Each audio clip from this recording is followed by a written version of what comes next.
Let's talk to Julia Laboue-Said, who's Chief Executive at the Advantage Travel Partnership, the UK's largest independent travel agent. She's from Hertfordshire. Julia, very good afternoon to you. Hi, Roberto.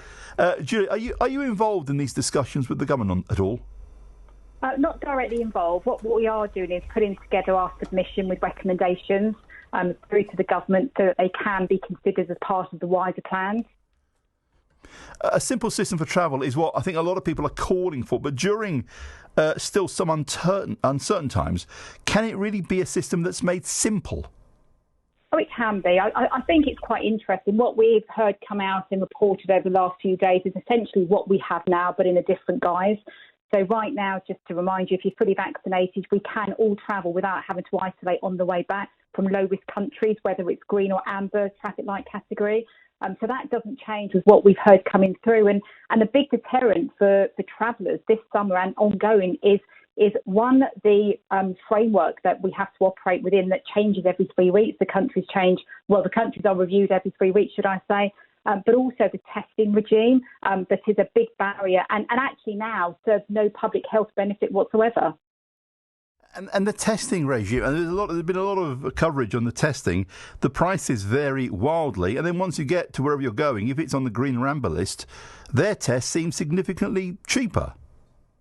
Yeah, it's quite interesting. So the testing, so if you're travelling to most of Europe now, and if you're fully vaccinated, you can travel there freely. If you're fully vaccinated, there's no need to test. We clearly don't have that system. If we're returning back from a low-risk country, either in green or amber, and we are fully vaccinated, we have to take at least a pre-departure test and also another test when we return. The costs have come down, Roberto, over the course of the month. They have come down. And all the research we have found and all the research we've done with our members and holiday makers, it's actually the test that you need to take when you return back into the UK that is really acting as a barrier to travel. So this test that you need to take when you come back, do people buy that locally where they are, or can they take a test with them from here? Yeah, they can do both. So a lot of European destinations are offering the test. Actually, some of them, you go to Madeira, they're offering it free. Some destinations you can pick them up free. And a lot of destinations you're paying about €10 just to take that pre-departure test. But you can pre-buy them from the UK, take them with you. There are different schemes that you can do. Some of them you take your lateral flow yourself. You take a picture of it with your passport, text it back to the supplier.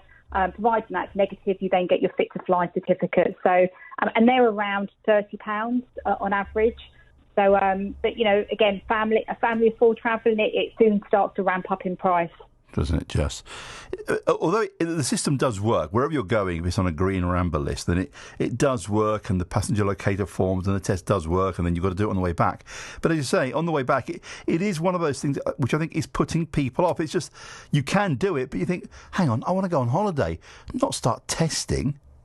Yeah, I think what's interesting is actually now we have a lot of data.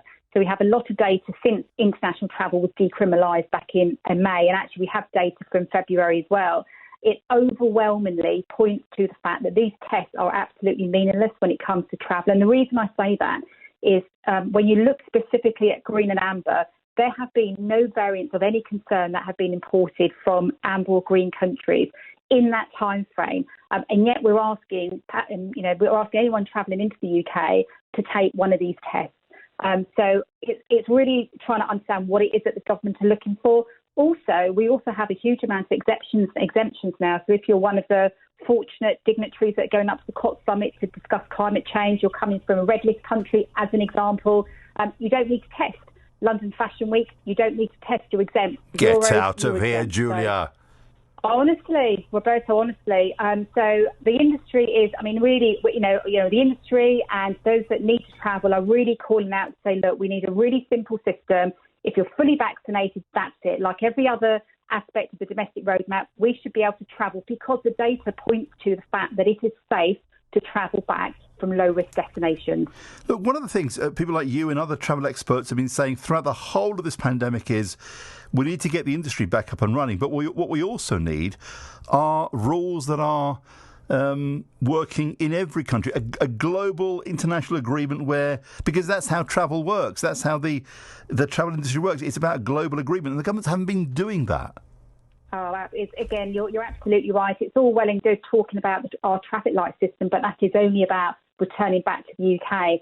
We absolutely need collaboration, international collaboration with Europe, the European countries, but also with the USA.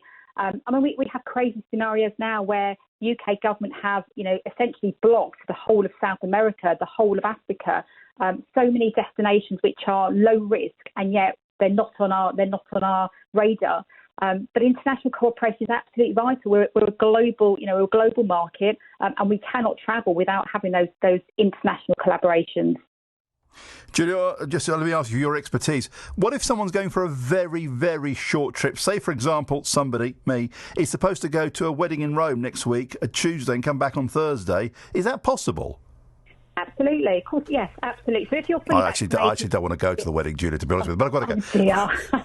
That's not very nice. It's my wife's friend, nothing to do with me. But I mean, just go to Rome, do the sightseeing. I think they want me to drive the car, take them to the wedding. So if you take the test, do you have to take a test for return as soon as you land then? Because I'm only staying for 72 hours. No, you take the test within 2 days of returning.